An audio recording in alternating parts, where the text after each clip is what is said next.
Agora eu realmente me sinto como diz uma música minha. Em pedaços, mas cada um desses pedaços meus continua pulsando. Eu pensei naquele dia que eu ia morrer.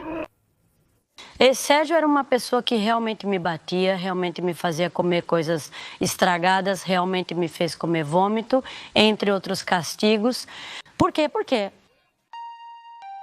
Por quê? Ele desapareceu do olho do público justamente quando estava no auge da carreira? Qual foi o escândalo que teve ela como protagonista? Ela foi vítima de sua ingenuidade ou uma algoz astuta que conseguiu esconder seu passado terrível graças a uma grande dose de carisma? Bom, é sobre isso que vamos falar neste relatório, sobre isso e muitas outras coisas. Quando, em meados dos anos 80, essa artista começou a brilhar nos palcos mexicanos, não restaram dúvidas de que ela estava destinada a conquistar o público mais diverso. Com uma atitude provocadora e letras que buscavam romper com os estereótipos de uma época, ela se destacou como a nova representante do pop. Suas declarações diante da imprensa a consagraram de vez como a voz jovem por excelência, e sua imagem passou a ser vista em publicidades, séries e filmes. Suas coreografias ousadas lhe renderam cedo o título de mulher empoderada e polêmica. Para alguns, uma transgressora, um modelo a ser seguido, para outros um produto indecente que precisava ser boicotado de qualquer forma. Todos, de alguma forma, tinham formado uma opinião sobre ela, e todos, até mesmo seus detratores, ficaram boquiabertos quando ela foi presa no Brasil, acusada de ações terríveis. Começaria então um julgamento e um vai e vem judicial que paralisaria o mundo do entretenimento. Depois viria a prisão, a reinvenção, as novas e sombrias revelações. Hoje, novamente, todos olham para ela, olham para ela, olham para ela. Todos olham para ela, olham para ela. Culpada ou inocente?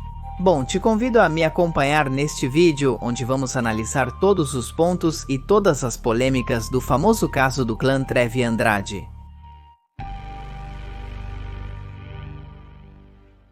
E antes de começar, também gostaria que você deixasse seu comentário aqui embaixo. Se você conhecia esse caso, se conhecia a Glória Trevi, como você a conheceu? Você a viu ao vivo? Talvez, ou bom, qual é a opinião de vocês sobre ela? Bom, tudo o que vocês puderem acrescentar a esse caso será mais do que bem-vindo aqui embaixo. E também convido vocês a deixar sugestões para possíveis casos futuros. E também lembro a vocês que podem acessar esse tipo de vídeo sem censura, sem publicidade, 24 horas antes do restante, clicando no botão que diz Seja Membro aqui embaixo e escolhendo a opção de assinatura número 2, Mestre Obscuro, e depois indo até a aba Comunidade. E agora sim, sem mais delongas, vamos começar.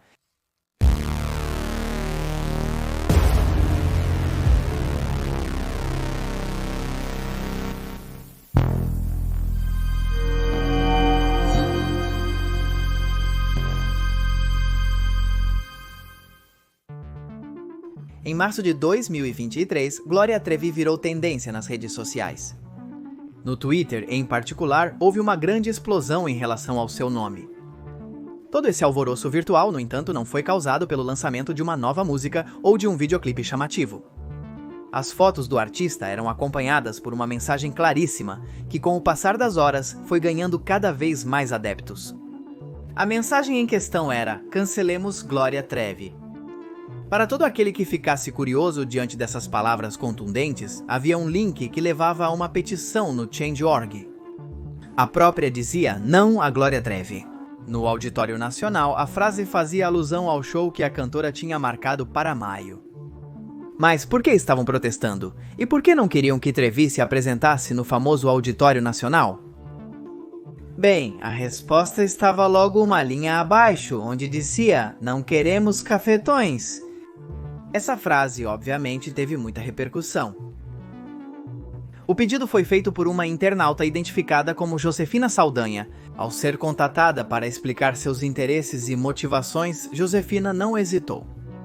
Ela disse sem rodeios: Nós, mulheres, não podemos permitir que os artistas continuem se aproveitando de sua fama para nos machucar. É por isso que é inconcebível que Glória Trevi continue livre, pisoteando suas vítimas. As coisas ficaram cada vez mais obscuras quando alguém escreveu: Por que permitimos que uma mulher que foi acusada de corrupção de menores continue impune? Aqueles que cresceram ouvindo Trevi souberam imediatamente que uma velha história lutava para voltar à tona. Uma parte da população considerava que se tratava de uma causa justa. Trevi não deveria voltar aos palcos, muito menos se dar ao luxo de fingir que nada havia acontecido. Outros, seus fãs, riram alto e chamaram de iludidos todos aqueles que, com suas assinaturas, tentavam fechar as portas para a famosíssima intérprete. Eles definiram o pedido como uma manobra infantil, de haters e invejosos, feita por pessoas que não toleravam que um artista de grande porte continuasse gerando sucessos e paixões. Os mais jovens ficaram perplexos, perguntaram com a testa franzida se tudo aquilo era uma piada de mau gosto. Para agitar ainda mais o cenário, alguns jornalistas lembraram que o caso de Trevi estava longe de ser encerrado. Destacaram que a mulher estava enfrentando novas acusações nos Estados Unidos. O debate estava lançado, mas não vamos nos adiantar. Como Trevi respondeu? Quais foram essas novas acusações das quais estavam falando? Para entender a origem dessa confusão, é necessário que comecemos pelo começo. Vamos conhecer os protagonistas desse caso e mergulhar em toda a trama desse acontecimento que abalou o mundo no final dos anos 90.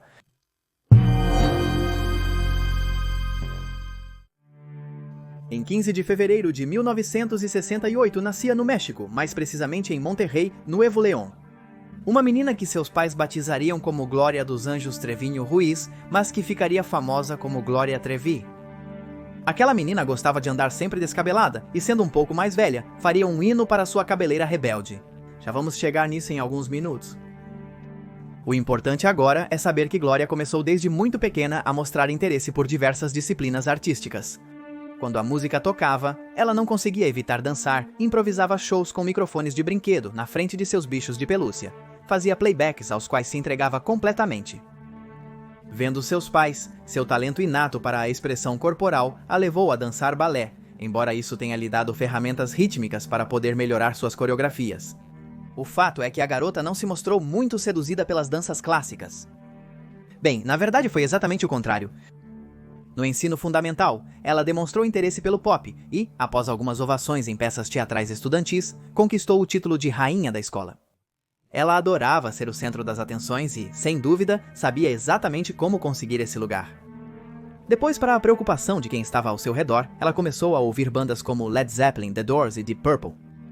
Ela gostava dos acordes barulhentos, mas gostava ainda mais do estilo que aqueles cantores exibiam. Aquela moda disruptiva marcou profundamente sua personalidade e a fez sonhar em se tornar uma estrela que pudesse exibir tais atributos sob os refletores. Ela não sabia, ou talvez soubesse, que não demoraria a conseguir isso.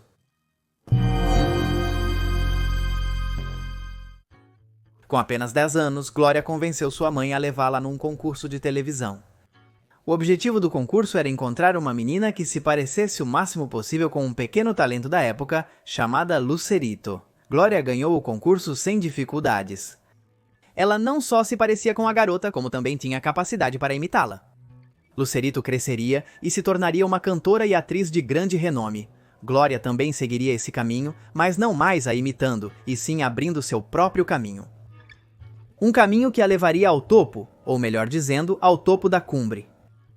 Vencer o concurso foi a primeira de muitas chaves. Deram a ela, entre outros presentes, a chance de estudar no Centro de Capacitação da Televisa.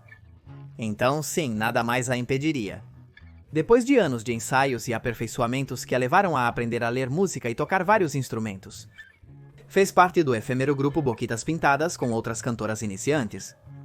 O grupo, hoje quase cultuado, não durou muito devido a diferenças entre seus integrantes. Nessa época, Glória entrou em uma pequena crise. Economicamente, ela não estava em seu melhor momento. E a queda estrondosa de Boquitas Pintadas, grupo no qual ela havia depositado todas as suas esperanças, a mergulhou em uma pequena depressão. No entanto, ela se colocou determinada a dar a volta por cima. Deu aulas de aeróbica para poder cobrir seus gastos diários e apresentou uma proposta ousada de disco solo. Como ela se saiu? Bem, vamos responder a isso com alguns números. Seu disco de estreia solo, chamado O Que Faço Aqui, ganhou 3 Globos de Ouro. Disposta a não parar e aproveitando o embalo daquele sucesso, ela lançou seu segundo álbum, do qual sairia sua música mais emblemática de toda essa fase, Cabelo Solto. Além disso, o disco foi lançado em vários países latino-americanos, e Glória pôde levar seu show aos teatros mais importantes de todo o continente. Ela havia se tornado da noite para o dia um verdadeiro ícone. Tal era o impacto que sua figura causava que ela também foi convidada para o cinema e passou a ser impossível não vê-la. Em cada novidade que surgia, Glória estava destinada sem mais à mais pura glória. Entre gravações, sets de filmagem e turnês, se passaram os anos seguintes. O público, em vez de se cansar dela, só conseguia amá-la cada vez mais. Parecia não haver um limite para o seu crescimento. Mas então, em 1996 aconteceu o inesperado. Diante de um grupo surpreso de jornalistas, Glória anunciou que se retiraria temporariamente. A pergunta óbvia foi: por quê? Ela, sem maior dramatismo, explicou que estava colocando sua carreira em pausa por causa dos problemas de saúde de Andrade. Assim, faltou apresentarmos alguém essencial para que Glória se consagrasse como ela fez. Vamos conhecer um tal de Sérgio Andrade?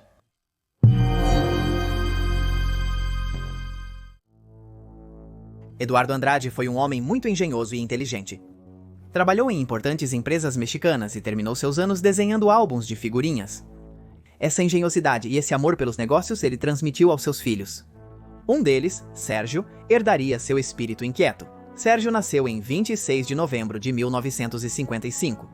O menino sempre chamou a atenção entre seus amigos e professores por sua grande criatividade. Desde cedo, entrou em um conservatório e, após se formar e continuar exercitando seu ouvido, também passou a alimentar outras curiosidades. Cursou algumas matérias na Universidade de Filosofia e Letras e outras na Universidade de Psicologia. Com esse currículo, não é exatamente uma surpresa saber que, em 1979, ele se tornou o diretor artístico mais jovem da história da Columbia Broadcasting System México. Todos imaginavam de fato que a vida de Sérgio estaria ligada, de uma forma ou de outra, à arte. O que ninguém imaginava é que ele acabaria sendo um dos culpados secundários pela criação de um símbolo que mudaria tudo. Primeiro, ele foi produtor artístico da lendária Gabi Cosecharia. Não foram poucos os sucessos antes de ele renunciar a esse emprego tão invejado por todos e se lançar a produzir de forma independente. Com 25 anos, ele fundou uma gravadora e foi contratado como diretor musical em um programa da Televisa. Lá, ele conheceu muitos artistas emergentes e começou a planejar em silêncio, mas focado, seu próximo passo. Sem ir muito longe, vocês lembram que falamos da Lucerito, daquela menina que a Glória imitou para começar sua carreira? Bom, acontece que Sérgio também tinha começado sua carreira sendo empresário da Lucerito. Em pouco tempo, ele seria empresário de muitos outros. Ele se encarregaria de compor hits que marcaram mais de uma geração e seria a mente por trás de várias trilhas sonoras que se imortalizaram naquela época. Participaria de programas de rádio, lançaria muitas promessas da indústria e se apresentaria em festivais. Era respeitado e admirado por empresários que estavam há décadas no ramo do entretenimento e ainda não entendiam como esse jovem conseguia ter um olhar tão afiado. Também foi requisitado para projetos no exterior e demonstrou ser igualmente produtivo. Todos queriam lhe oferecer um emprego em alguma grande corporação. Ele sorria, mas balançava a cabeça em negativa, queria continuar sendo um lobo solitário. Em sua busca constante, foi assim que acabou encontrando uma jovem que o deixaria deslumbrado. Glória Trevi, o resto vocês já conhecem? A tudo o que contamos sobre a carreira de Trevi, ainda temos que acrescentar esse tempero. Por trás de cada detalhe, sempre esteve Andrade. Ele não foi apenas o responsável por fazer com que a crítica respeitasse o design sonoro das músicas de Glória, também foi o responsável por realizar os desejos mais ousados dos fãs. Ele ficou encarregado de editar revistas que tinham a cantora como protagonista, e lançaria no mercado o calendário de maior sucesso no México, um calendário que faria de Glória Trevi um ícone da cultura popular e a tornaria parte do folclore moderno. Estamos falando do calendário da Trevi, que apareceria por vários anos consecutivos, alcançando vendas de centenas de milhares de exemplares e distribuição internacional. Sim, Andrade era um gênio do marketing, mas como se diz às vezes, nem tudo que reluz é ouro.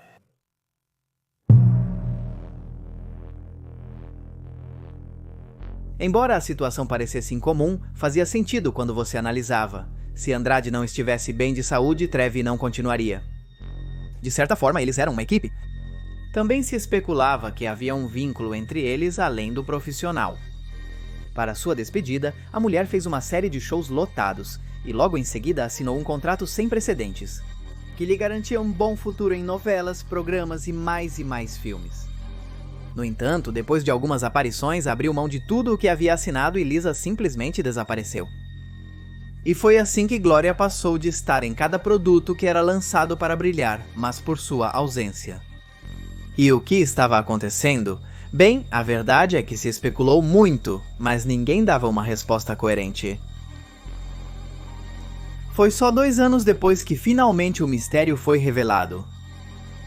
Acontece que em 1998 seria lançado um livro que geraria uma grande controvérsia. Tratava-se de um livro escrito por Aline Hernandes, atriz e cantora que havia sido esposa de Andrade. Lá, Aline contava que seu relacionamento com o produtor havia começado quando ela tinha apenas 13 anos. Mas não só isso, a mulher fazia nas páginas outra denúncia grave. Segundo ela, Andrade se aproveitava da fama de Glória Trevi e recrutava dezenas de jovens com a promessa de fazê-las triunfar no mundo da música. Uma vez que as tinha em suas garras, ele as manipulava até abusar delas. O relato de Aline dava a entender que Trevi era uma espécie de cúmplice passiva de toda a situação.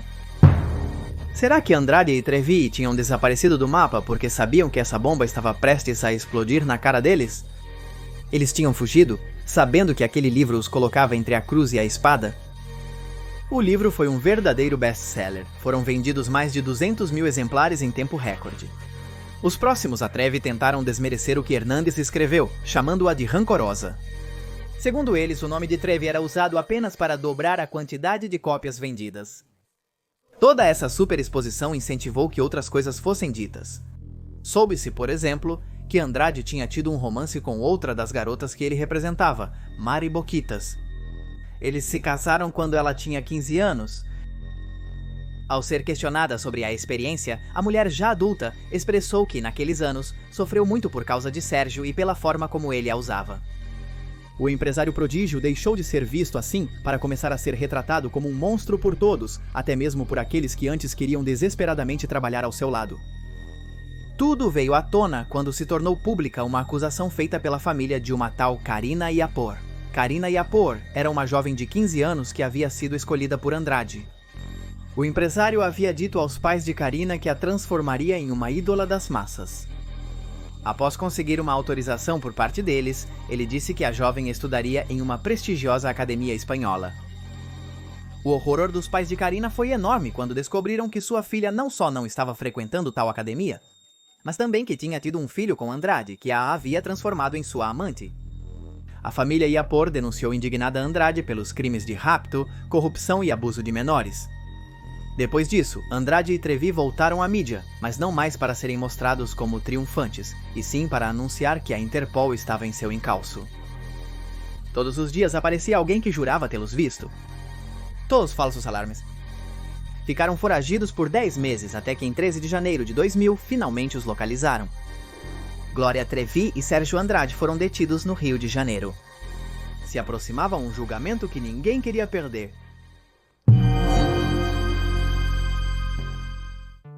Vamos imaginar por alguns segundos toda a cena. A famosíssima Glória Trevi era detida em outro país pela polícia. Após ser acusada de tráfico de pessoas, a comoção foi total. O passo a passo do que aconteceu em seguida tomou conta de todos os noticiários e jornais do México. Trevi e Andrade foram transferidos para Brasília e lá foi concedida a extradição para sua terra natal. No entanto, em outra reviravolta suspeita dos acontecimentos, o casal realizou toda a burocracia necessária para permanecer em território brasileiro. Essa manobra judicial foi vista por muitos como uma aceitação indireta da culpa. Por que eles apresentavam aqueles recursos se eram inocentes e tudo não passava de um mal-entendido? Os advogados de defesa alegaram que seus clientes se recusavam a ser transferidos, porque entendiam que no México o assunto estava sendo tratado com muita imprudência e corriam riscos se fossem para uma prisão de lá. Veja, como eu comentei em outra ocasião em que me perguntaram isso, a esperança de poder voltar ao México, não como um animal nem como um troféu, mas com as minhas garantias, com uma dignidade que eu acredito que mereço, porque eu não cometi nenhum crime. Se passaram 2 anos em que os fãs e os haters de Trevi brigaram em programas de televisão. 2 anos em que houve queimas coletivas de discos da cantora. 2 anos em que seus seguidores mais fervorosos acenderam velas em marchas multitudinárias para que não perdessem a fé. Depois desses 2 anos, finalmente Trevi voltou ao México, já não como uma diva, mas sim séria e disposta a limpar seu nome. Como se à sequência faltassem ingredientes. Do avião vindo do Brasil, ela desceu com um bebê que apresentou como seu filho Ángel Gabriel. Sim, um filho. A princípio, ela não quis dizer quem era o pai da criança que havia concebido na prisão do País do Sul. Depois, ela diria que teve o filho com Andrade, mas não em condições normais. Segundo seu testemunho, os guardas da prisão a obrigaram a ter relações com seu ex-empresário. Esse, de fato, foi o seu ponto de partida. Para ressaltar que desde que conheceu Andrade, ainda menor de idade, ele a usou e se aproveitou de sua ingenuidade. Gloria Trevi disse, em resumo, que ela era outra vítima do homem, que estava tão manipulada que não percebeu que havia se tornado cúmplice desse empresário malvado. Os juízes estavam diante da árdua tarefa de analisar essas palavras e poder decidir se eram reais ou não, se ela estava dizendo a verdade ou mentindo. No entanto, enquanto faziam isso, uma notícia veio do Brasil. Lá, alguns meios de comunicação independentes haviam revelado uma terrível história que acabou envolvendo Trevi e complicando ainda mais a situação dela.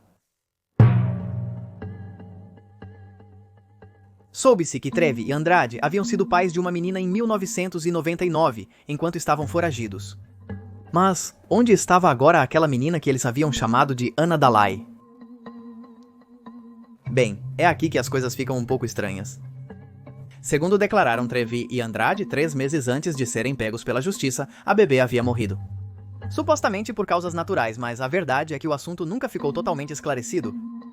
Até mesmo a própria Trevi acabaria dizendo algum tempo depois que, pelo terrível choque que estava passando naqueles meses, não tinha conseguido entender direito o que havia acontecido. A única coisa que ela sabia com certeza era que depois que a menina parou de respirar. Os assistentes de Andrade tinham levado o corpo do qual também não ficou claro o paradeiro. Havia todo o testemunho, contradições que fizeram com que Trevi fosse vista de outra forma. Embora o Ministério Público tenha pedido uma pena de 34 anos de prisão para a cantora, ela recuperou a liberdade após ficar detida por 4 anos, 8 meses e 8 dias. Andrade, por sua vez, foi condenado pelos crimes de corrupção de menores, sequestro e abuso agravado. A pena diante do terrível veredicto foi irrisória, apenas 7 anos e 10 meses de prisão. Quando os microfones e as câmeras se lançaram sobre ela, Gloria manteve a cabeça erguida e afirmou que quiseram derrubá-la apenas por ser mulher. Que Andrade era um criminoso, mas que ela só era odiada por sempre ter sido contestadora. Que só quiseram envolvê-la nos problemas do outro para silenciá-la e apagá-la do lugar que ela havia conquistado com tanto esforço.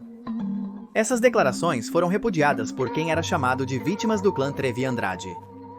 Eram garotas como a já mencionada Karina Yapor, Sônia Rios, Carla Carola e Kátia de la Cuesta, Tamara Zúñiga, Liliana Regueiro e Wendy Castelo. Vale ressaltar que, segundo constatou o jornal Milênio, a maioria das vítimas teve filhos com Andrade, pois eram obrigadas a manter relações sexuais com o produtor. A indignação ainda pairava no ar quando Gloria Trevi, contra todas as expectativas, anunciou que iria retomar sua carreira como cantora. Também contra todas as expectativas, depois de anos sem lançar uma música, voltou ao topo. Ou no topo do topo, para ser mais exato. E é assim que nossa história volta ao começo.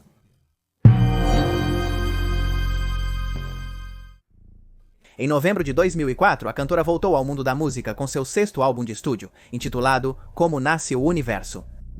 Após um sucesso de vendas, ela retomou as turnês no ano seguinte. Mas não só isso, ela foi coroada como a rainha da comunidade gay no México por sua música E Todos Me Olham. Além disso, ela foi indicada ao Prêmio da Gente e ao Billboard Music Award de melhor álbum feminino na categoria pop. Novamente, todos a aplaudiam. E esse amor aumentou quando a cantora visitou a Espanha em 2006, para iniciar trabalhos altruístas por meio de uma organização que ela nomeou em homenagem à sua filha falecida. De lá até hoje, ela não fez nada além de conquistar cada vez mais espaço, como se nunca tivesse havido uma pausa.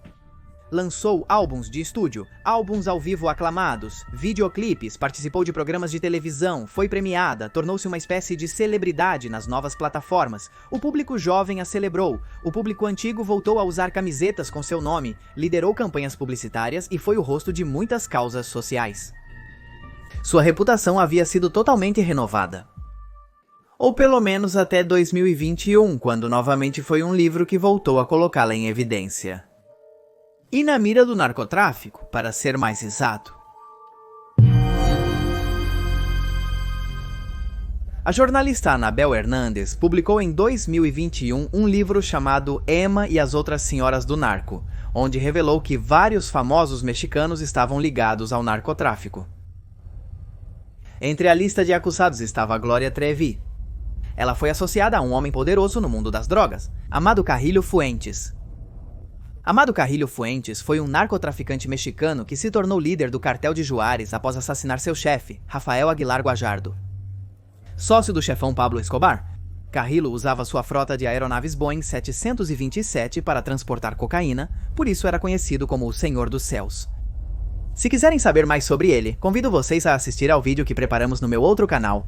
No meu canal chamado O Dia Que, onde contamos toda a sua história, sua biografia, sua carreira criminosa e sua morte. Então vocês podem ir assistir O Dia Que Morreu o Senhor dos Céus. Procurem assim, ou então vou deixar o link também para que vocês procurem e assistam. Segundo Anabel Hernández, havia testemunhas que afirmavam que em 14 de fevereiro de 1996, Amado Carrillo se encontrou com Trevi na suíte presidencial do Hotel Crown Plaza da Colônia del Valle, em Monterrey. Supõe-se que o Senhor dos Céus estava apaixonado pela cantora e teria comprado para ela algumas joias caras. Ela, mesmo sabendo que as joias vinham de dinheiro ilícito, teria aceitado. Supõe-se que a declaração da testemunha citada pela jornalista está em um tribunal, esperando que alguém a desenterre. Novamente, diante dessas coisas, Glória só conseguiu rir e dar de ombros, deixando mais dúvidas do que certezas. Não demoraria muito até que a hashtag Cancelemos Gloria Trevi virasse moda.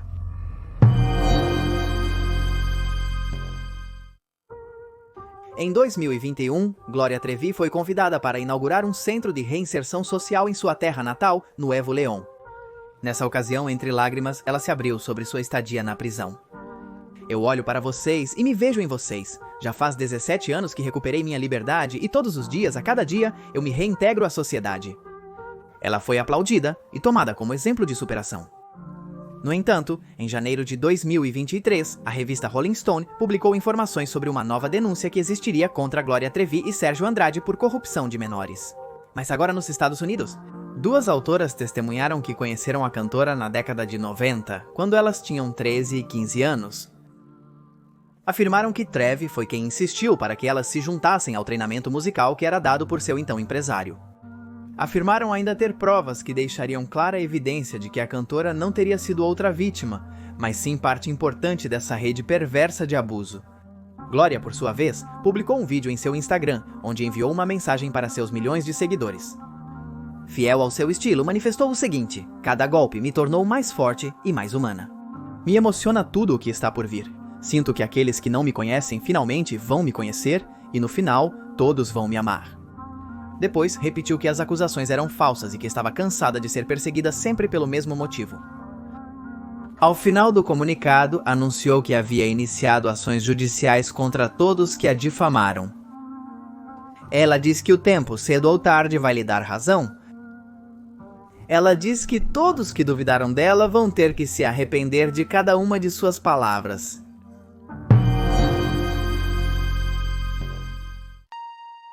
Enquanto isso, na cidade do México está sendo gravada Ela Soy Yo, a biosérie baseada na vida de Gloria Trevi. Ao mesmo tempo, continua a disputa sobre a continuidade ou não dos seus shows. Vão se manifestar nos teatros e estádios aqueles que defendem que a cantora deve se afastar da vida pública. Essa condenação é válida, sendo que a justiça já se manifestou há tantos anos? Após sair da prisão, Sérgio Andrade tentou retomar sua paixão pela música. Dizem que ele dá aulas, embora pouco se saiba sobre ele. Por um momento, correu o boato de que ele trabalhava em uma academia onde trabalharia com crianças. Isso, claro, indignou a todos, mas a informação nunca foi confirmada. Uma das filhas de Andrade contou em uma entrevista que não tem contato com o pai por causa do seu passado como abusador. Na mesma entrevista, também se questionou por que Trevi podia seguir tranquilamente com sua vida, sendo que era óbvio que ela tinha sido tão culpada quanto seu pai. Em 2024, a cantora completará 20 anos desde que saiu da prisão. E ainda permanece a pergunta: ela disse a verdade? Glória Trevi é uma mulher que soube se reinventar depois de uma experiência terrível? Ou é uma vilã fria digna da mais impiedosa novela? Será que saberemos disso algum dia?